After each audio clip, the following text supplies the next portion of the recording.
साल 1948 दिल्ली के करोल बाग में एक 23 वर्षीय तांगे वाला छोटी सी लकड़ी की दुकान खरीदता है और अपने पिता के उस मसालों के बिजनेस को रीस्टार्ट करता है जो बंटवारे से पहले बंद हो चुका था।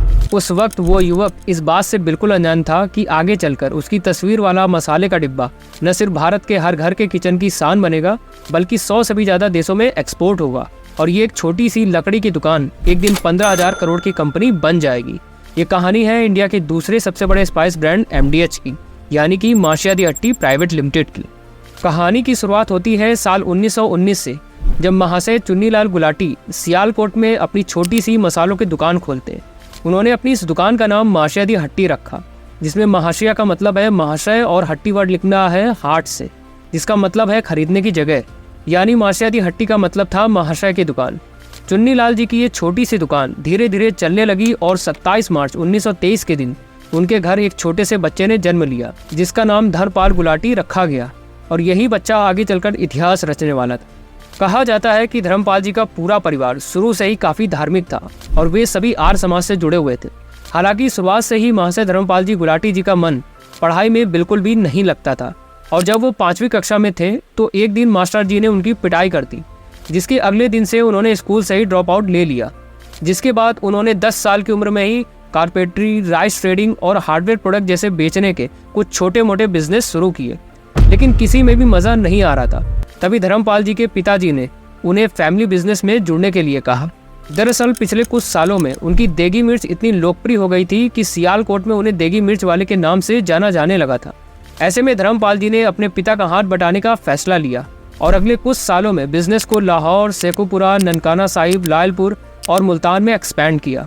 इसी तरह से समय बीतता गया और आगे चलकर महाशय जी ने भारत की आज़ादी की लड़ाई में भी पार्टिसिपेट किया, लेकिन जाते जाते भी अंग्रेजों ने इस देश को 2 हिस्सों में बांट दिया और पाकिस्तान में हिंदुओं पर ऐसे जुर्म ढाए जा रहे थे कि गुलाटी परिवार ने सब कुछ छोड़कर भारत आने का फैसला किया और 7 सितंबर 1947 को पूरा परिवार अमृतसर आकर एक रिफ्यूजी कैंप में रहने लगा। कुछ महीनों पहले जो परिवार आलीशान जीवन जी रहा था, आज उनके पास 2 रोटी खाने तक के पैसे नहीं बचे थे और यही सब देखते हुए धर्मपाल गुलाटी जी काम की तलाश में दिल्ली आ गए। 23 साल के महाशय धर्मपाल गुलाटी दिल्ली के करोल बाग में अपनी बहन के ससुराल में रहने लगे और उनके पिताजी ने जो उन्हें बचे हुए पैसे दिए थे उससे उन्होंने 650 रुपए का एक तांगा खरीदा और दिल्ली के अंदर ही कनॉट प्लेस से करोल बाग तक सवारी ढोने का काम शुरू कर दिया।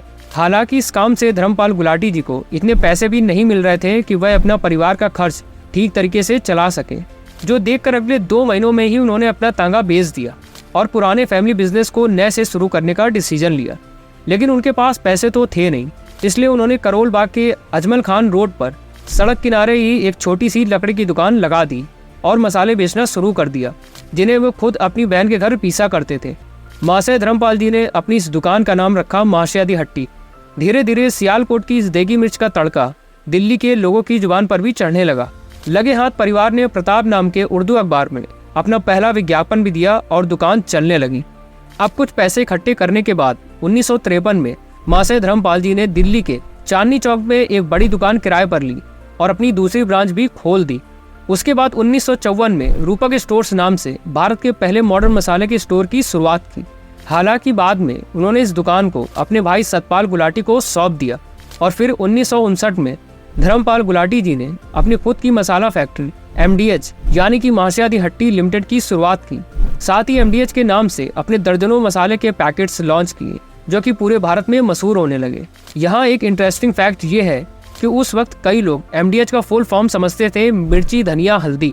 खैर उस वक्त के बाद महाशय धर्मपाल जी ने कभी भी पीछे मुड़कर नहीं देखा और आगे ही बढ़ते चले गए।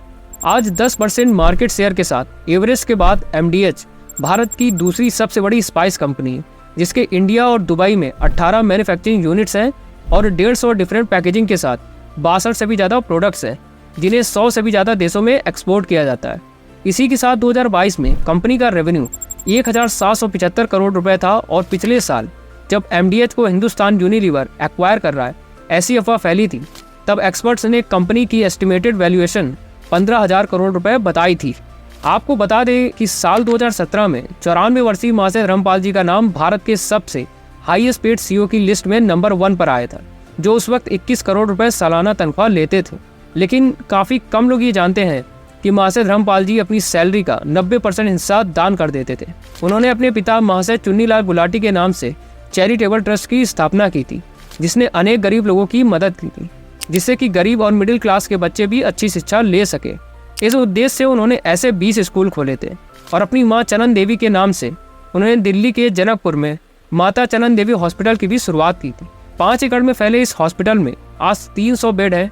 साथ ही MRI, CT scan, heart wing, neuroscience और IVF जैसी हर मॉडर्न टेक्नोलॉजी इस अस्पताल में है। आपको बता दें कि महाशय धर्मपाल गुलाटी ने 3 दिसंबर 2020 के दिन 97 साल की उम्र में इसी अस्पताल में अपनी आखिरी सांस ली थी। दोस्तों, धर्मपाल गुलाटी जी के गुजरने के 4 साल बाद MDH का नाम आज फिर से चर्चाओं में है, जिसका कारण है एक्सपोर्ट। दरअसल जब भी हमें कोई फूड प्रोडक्ट एक्सपोर्ट करना होता है तो हर कंट्री लाइसेंसिंग देती है, लेकिन पिछले कुछ महीनों में पहले सिंगापुर, फिर हांगकांग और अब मालदीव में भी एवरेस्ट और MDH जैसे इंडियन मसालों का सैंपल लेकर ये कहा गया है कि इसमें एथिलीन ऑक्साइड करके एक पेस्टिसाइड पाया गया है, जिससे कि कैंसर हो सकता है। इसलिए इन देशों ने MDH के मसालों को बैन कर दिया है। हालांकि MDH कंपनी ने भी ये बयान दिया है कि हम अपने मसालों में एथिलीन ऑक्साइड का बिल्कुल भी इस्तेमाल नहीं करते हैं। और लोगों का भी कहना है कि मालदीव एंटी इंडिया है और हांगकांग भी चाइना से जुड़ा हुआ है, तो ये भारत के एक्सपोर्ट को चोट पहुंचाने के लिए एक झूठी साजिश है।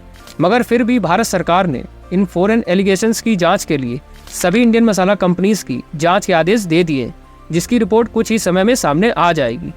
तो दोस्तों, आप कौन से ब्रांड के मसालों का इस्तेमाल करते हो और अगले वीडियो में आप कौन से बिजनेस एम्पायर की सक्सेस स्टोरी देखना चाहते हो, कमेंट्स में हमें ज़रूर बताइए। और वीडियो अच्छा लगा हो तो इसे लाइक और शेयर करके हमें सपोर्ट कीजिए। और ऐसे ही दिलचस्प वीडियोस देखते रहने के लिए हमारे चैनल को सब्सक्राइब करके बेल आइकन जरूर प्रेस कर दीजिए। Thank you.